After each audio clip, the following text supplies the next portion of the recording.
எதையும் தனி மனித கருத்து என்று தள்ளி வைத்து விட முடியாது.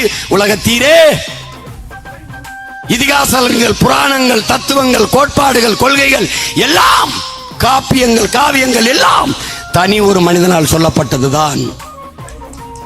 எதையும் தனி மனித கருத்து என்று தள்ளிவித்து விட்டு போக முடியாது. உலகத்தில் எல்லாராலும் ஏற்றுக்கொள்ளப்பட்டது தத்துவங்கள் அல்ல. எல்லாராலும் ஏற்றுக்கொள்ளப்பட்ட தத்துவம் என்ற ஒன்றே கிடையாது. உலகத்தில் எல்லாராலும், எல்லா உயிர்களாலும் ஏற்றுக்கொள்ளப்பட்ட ஒன்று உண்டென்றால் அது தண்ணீர் மட்டும்தான், தத்துவங்கள் இல்லை. அது சீமான் சொல்றது.